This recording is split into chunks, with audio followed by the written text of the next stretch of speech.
علی کے لیے اس کے پاکی دنیا ایک پرانی گھڑی کی طرح تھی، ایک ایسی گھڑی جس ٹک ٹک تو سنائی دیتی تھی مگر اس کے اندر چلنے والے پیچیدہ پرزے ہمیشہ ایک راز رہتے تھے۔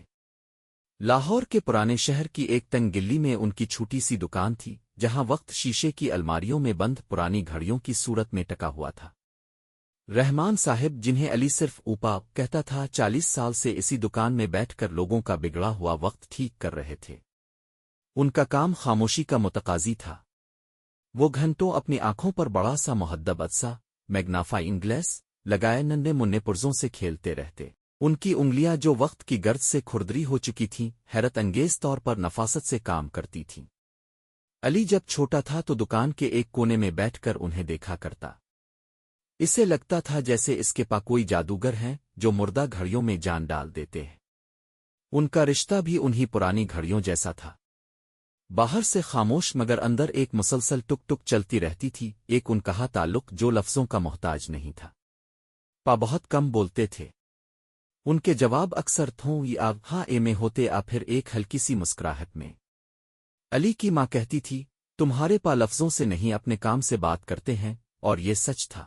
جب علی اسکول میں اول آتا تو اسے انعام میں کوئی کتاب نہیں دیتے، بلکہ ایک پرانی خوبصورت جیبی گھڑی ٹھیک کر کے دیتے، جس کے پیچھے وہ اسٹیل کی نوک سے علی کا نام کھود دیتے۔ یہ ان کا محبت جتانے کا طریقہ تھا۔ وقت گزرتا رہا، علی نے کالج اور پھر یونیورسٹی کی تعلیم مکمل کر لی۔ وہ ایک ملٹی نیشنل کمپنی میں اچھی نوکری کرنے لگا تھا۔ اب وہ شہر کے ایک نئے چمکتے دمکتے علاقے میں رہتا تھا، مگر ہر شام اس کا دل اسے کھینچ کر اسی تنگ گلی میں لے آتا۔ وہ دفتر سے سیدھا کی دکان پر آتا۔ دکان میں کچھ نہیں بدلا تھا، وہی پرانی لکڑی کی کرسی، وہی کاؤنٹر پر بکھرے اوزار، اور وہی مدھم روشنی میں جھک کر کام کرتے ہوئے وہ دونوں گھنٹوں ساتھ بیٹھے رہتے۔ اپنے کام میں مگن رہتے اور علی دن بھر کی کہانیاں سناتا۔ اسے کبھی جواب کی توقع نہیں ہوتی تھی، وہ جانتا تھا کہ سن رہے ہیں۔ کبھی کبھی کام سے سر اٹھاتے، اینک کے اوپر سے اسے دیکھتے اور پوچھتے، کھانا کھایا؟ بس یہی ایک سوال ان کے پورے دن کی فکر کا خلاصہ ہوتا تھا۔ ایک شام جب علی دکان پر پہنچا تو اپنی کرسی پر نہیں تھے۔ کاؤنٹر پر ایک گھڑی کھلی پڑی تھی، اس کے پرزے ایسے بکھرے تھے جیسے کوئی کہانی ادھوری چھوڑ کر اٹھ گیا ہو۔ ساتھ والی مسجد سے عشاء کی اذان کی آواز آ رہی تھی۔ علی کا دل کسی اندیکھے خوف سے بیٹھنے لگا۔ وہ بھاگ کر اوپر گھر کی طرف گیا جو دکان کے بالکل اوپر تھا۔ اپنے بستر پر لیٹے تھے۔ ان کا چہرہ پرسکون تھا جیسے گہری نیند سو رہے ہوں، مگر ان کے سینے پر رکھا ہاتھ ٹھنڈا ہو چکا تھا اور ان کی سانسوں کی ٹک ٹک ہمیشہ کے لیے خاموش ہو گئی تھی۔ ڈاکٹر نے بتایا کہ انہیں دل کا دورہ پڑا تھا، جو خاموشی سے آیا اور انہیں اپنے ساتھ لے گیا۔ اگلے چند دن دھند میں گزرے، رشتے داروں کا آنا جانا، تعزیت کے الفاظ اور ماں کے آنسو۔ علی سب کچھ ایک مشین کی طرح کرتا رہا۔ اسے یقین ہی نہیں آ رہا تھا کہ وہ ہستی جو اس کی زندگی کا محور تھی اب موجود نہیں ہے۔